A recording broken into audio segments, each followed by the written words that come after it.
வணக்கம். Dear students and parents, Supreme Court of India வந்து இன்றைக்கி ஜட்ஜ்மெண்ட் கொடுத்துட்டாங்க.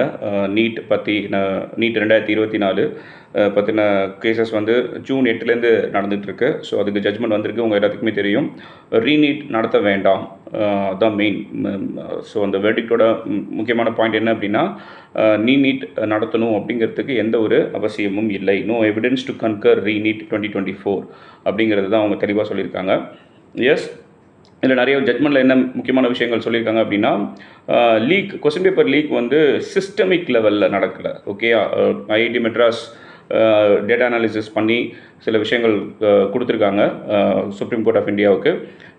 ஸோ என்டிஏக்கும் கொடுத்துருக்காங்க. ஸோ அவங்க என்னென்னா, அது அந்த டேட்டா அனாலிசிஸ் மூலிமா என்ன தெரிய வந்தது அப்படின்னா, சிஸ்டமிக் லீக் அப்படின்னா என்னது, சென்ட்ரலைஸ்டாக ஓகே என்டிஏ இடத்துலேருந்து லீக் நடந்திருக்கிறதா எந்த ஒரு எவிடன்ஸும் இல்லை. சிஸ்டமிக் லீக் நடக்கலை. ஓகே, அதே மாதிரி வந்து நீட்டோட புனிதத்தன்மையும் எந்த இடத்துலையும் வந்து அஃபெக்ட் ஆகலை அப்படிங்கிற மாதிரி சொல்லியிருக்காங்க. கொஸ்டின் பேப்பர் லீக் ஒரு 2-3 இடத்துல நடந்திருக்கு. முக்கியமாக ஹசாரிபாக் அப்படிங்கிற ஒரு இடத்துலையும், பாட்னா, ஹசாரிபாக் ஜார்க்கண்டில் இருக்குது நினைக்கிறேன், தென் பாட்னா வந்து பார்த்திங்கன்னா பீகார். ஸோ இந்த 2 இடத்துல வந்து சிபிஐ இன்வெஸ்டிகேட் பண்ணி கிட்டத்தட்ட 10ஆம் தேதி, 14ஆம் தேதி, 17 ஜூலை 17, 21 இதெல்லாம் டீட்டெயிலாக ரிப்போர்ட் வந்து சிபிஐ வந்து ரிப்போர்ட் வந்து கொடுத்துருக்காங்க. இன்வெஸ்டிகேட் பண்ணி கிட்டத்தட்ட 155 ஸ்டூடெண்ட்ஸ், 155 ஸ்டூடெண்ட்ஸ் வந்து இந்த கொஸ்டின் பேப்பர் லீக் மூலிமா பெனிஃபிட் அடைஞ்சிருக்காங்க. So they are consider as a fraudsters. So அவங்கள கண்டிப்பாக 155 பேர் இந்த எக்ஸாம்லேருந்து அவங்கள விளக்கிடுவாங்க. ஸோ அவங்க இன்னும் ஃபர்தராக டிபார் பண்ணுறதுக்கு வாய்ப்புகள் இருக்குது. எந்த நீட்டை இதுவரைக்கும் இனிமேல் எழுதவே முடியாது அப்படிங்கிற நிலைமைக்கு அவங்க தள்ளப்படலாம். ஸோ 155 பேர் வந்து இதில் பலன் அடைஞ்சிருக்காங்க அப்படின்னு சிபிஐ வந்து ரிப்போர்ட் கொடுத்துருக்காங்க. ஸோ இப்போ வந்து 155 பேரை வந்து இந்த ரிசல்ட்லேருந்து அவங்கள வெளியில் எடுத்துருவாங்க. இன்னும் ஃபர்தராக சிபிஐ இன்வெஸ்டிகேஷன் இன்னும் போயிட்டு தான் இருக்குது. சிபிஐ இன்வெஸ்டிகேஷன் வந்து இன்னும் முடியல. சுப்ரீம் கோர்ட் ஆஃப் இந்தியா என்ன சொல்லியிருக்காங்க அப்படின்னா, இந்த சிபிஐ இன்வெஸ்டிகேஷன் கண்டினியூவாக நடக்கும். 4750 450 சென்டர்ஸ்க்கும் இது நடக்கும். ஸோ சப்போஸ் இன்கேஸ் ஃப்யூச்சரில் யாராவது ஸ்டூடெண்ட்ஸ் வந்து இதில் இன்வால்வ் ஆகியிருக்க மாதிரி சிபிஐ இன்வெஸ்டிகேஷனில் தெரிய வந்தது அப்படின்னா, அந்த மாணவர்கள் எந்த நேரத்திலும் வந்து அதற்கான தண்டனையை அனுபவிப்பார்கள். ஸோ யாருமே வந்து இந்த கொஸ்டின் பேப்பர் லீக் மூலிமா யாரும் பெனிஃபிட் அடையக்கூடாது அப்படிங்கிறதுல சுப்ரீம் கோர்ட் ஆஃப் இந்தியா ரொம்ப தெளிவாக இருக்காங்க. ஸோ இன்கேஸ் சப்போஸ் கவுன்சிலிங் நடந்து அவங்க சேர்ந்திருந்தால் கூட, மெடிக்கல் காலேஜில் போய் சேர்ந்திருந்தால் கூட, அந்த ஸ்டூடெண்ட்ஸ் வந்து தவறு கொஸ்டின் பேப்பர் லீக் மூலிமா அவங்க பலன் அடைஞ்சிருக்காங்கன்னு தெரிய வந்தால் அவங்கள டிபார் பண்ணுறதுக்கு வாய்ப்புகள் நிறையா இருக்குது. ஸோ இதுதான் வந்து சுப்ரீம் கோர்ட் ஆஃப் இந்தியாவோட தீர்ப்பு. முக்கியமாக நீட் இல்லை, ரீநீட் கிடையாது, ரீநீட் இல்லை. ஓகே, அந்த 155 பேர் மாணவர்கள் வந்து சிபிஐ ரிப்போர்ட்டில் 155 பேர் மாணவர்கள் பலன் அடைஞ்சிருக்காங்க, கொஸ்டின் பேப்பர் லீக் மூலிமா பலன் அடைஞ்சிருக்காங்க. ஸோ அவங்கள வந்து விளக்கியிருக்காங்க. இன்னும் இந்த இன்வெஸ்டிகேஷன் தொடரும். இந்த இன்வெஸ்டிகேஷனில் இன்னும் நிறைய மாணவர்கள் ஈடுபட்டது தெரிய வந்தால் அவர்களையும் டிபார் செய்வதற்கு அனைத்து நடவடிக்கையும் எடுக்கப்படும் அப்படிங்கிற மாதிரி சொல்லியிருக்காங்க. அண்டு இன்னும் இதில் என்னென்னா, we can able to identify tainted students and untainted students. அதாவது களங்கமுற்றவர்கள், களங்கமற்றவர்கள். ஓகே, இதில் யாரெல்லாம் லீக் மூலிமா பெனிஃபிட் அடைஞ்சிருக்காங்க அவங்களையும், யார் மூலிமா லீக் மூலிமா பெனிஃபிட் அடையலை அவங்களையும் நம்மளால் வித்தியாசப்படுத்த முடியும். இது ஃபர்தர் இன்வெஸ்டிகேஷன் மூலிமா நடக்கும்.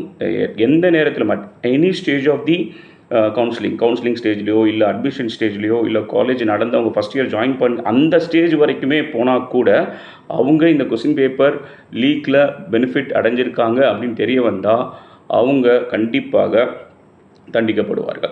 அதுதான் தண்டிக்கப்படுவார்கள். இந்த சென்ஸ் வாட், அதை கேன்சல் பண்ணிடுவாங்க. கவுன்சிலிங்லேருந்து அவங்க பங்கு பெற முடியாது, ரிசல்ட்டை அவங்க ஒத்தி வச்சுருவாங்க, டிபார் பண்ணிடுவாங்க. இல்லை சப்போஸ் அட்மிஷனே ஆயிருந்தாலும் அட்மிஷனை வந்து கேன்சல் செய்யப்படும் அப்படிங்கிற விஷயந்தான் சொல்லியிருக்காங்க. So at the end okay, இந்த நீட் வந்து 2024 சுப்ரீம் கோர்ட் வந்து ஒரு முடிவுக்கு கொண்டு வந்துட்டாங்க. சந்திரசூட் ஓகே, நீதியரசர் சந்திரசூட் அவர்கள் தலைமையில் நடந்த இந்த ஹியரிங் கிட்டத்தட்ட ஜூலை 8ஆம் தேதியிலேருந்து இது தொடர்ந்து வந்துக்கிட்டே இருக்குது. நீங்களும் லைவாக நிறைய பேர் பார்த்துருப்பீங்க. டெய்லி ஒரு பெட்டிஷனர்ஸ், டெய்லி ஒரு வாதம், டெய்லி ஒரு முறைகேடு அப்படின்னு சொல்லி நிறையா வந்துகிட்டே இருக்குது. பட் என்னென்னா 24 லட்சம் பேர், ஓகே, அந்த 24 லட்சம் பேர் யாரோ ஒரு சிலர் தவறு செய்ததற்காக பெரும்பான்மையான மாணவர்கள் ஒரு 1% தவறு செய்திருக்கிறாங்கன்னு வச்சுக்கலாம், இல்லை less than 1% அப்படின்னு வச்சுக்கலாம். ஸோ மற்ற மாணவர்கள் பாதிக்கப்படக்கூடாது, ஓகே, அப்படிங்கிற கருத்தில் கொண்டு தான் இந்த ரீநீட்டுக்கு வந்து சுப்ரீம் கோர்ட் ஆஃப் இந்தியா வந்து ரீநீட்டுக்கு ஆர்டர் கொடுக்கல. நீட் 2024 ரிசல்ட்ஸை வச்சு நீங்கள் கவுன்சிலிங் நடத்துக்கலாம். கவுன்சிலிங் வந்து மேபி டுமாரோ ஒன்வர்ட்ஸ் வந்து அவங்க எம்சிசி வந்து நோட்டிஃபிகேஷன் கொடுத்துருவாங்கன்னு நினைக்கிறேன். ஸோ கவுன்சிலிங் வந்து நடக்கும்.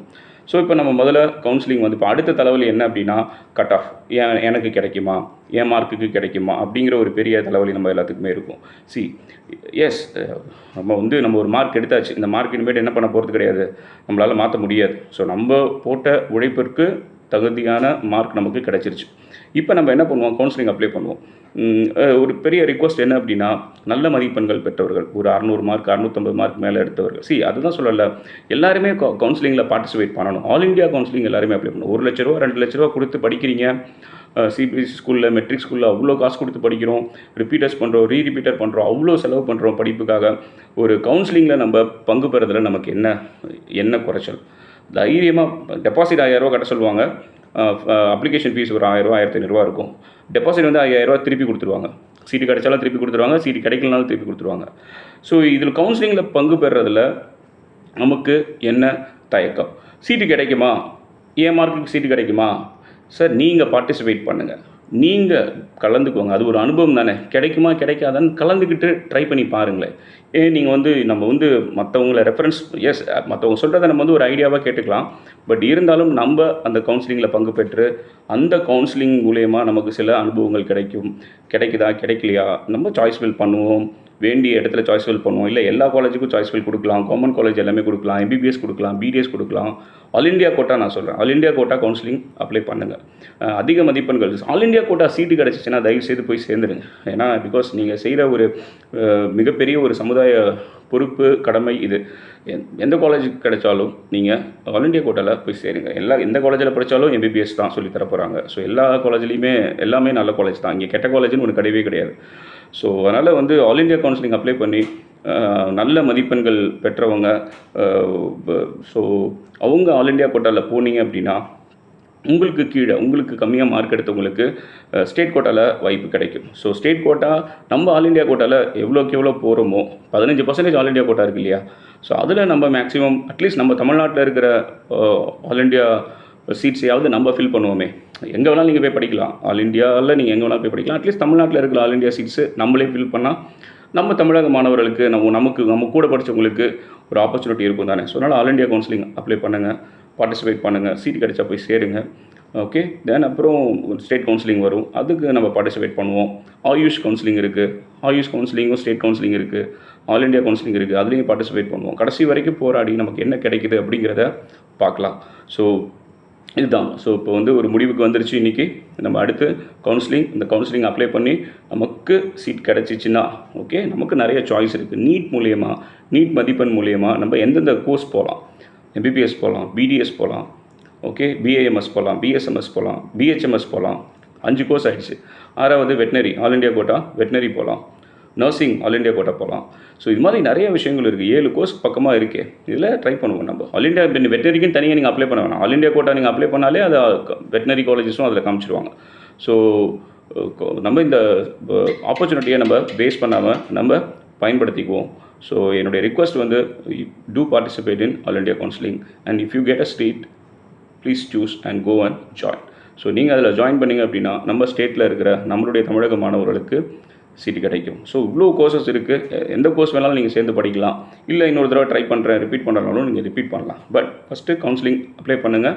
ஸோ நீட் 2024 ஒரு முடிவுக்கு வந்திருக்கு. ரீநீட் கிடையாது. கவுன்சிலிங் சீக்கிரம் ஆரம்பிச்சிடுவாங்க. நன்றி.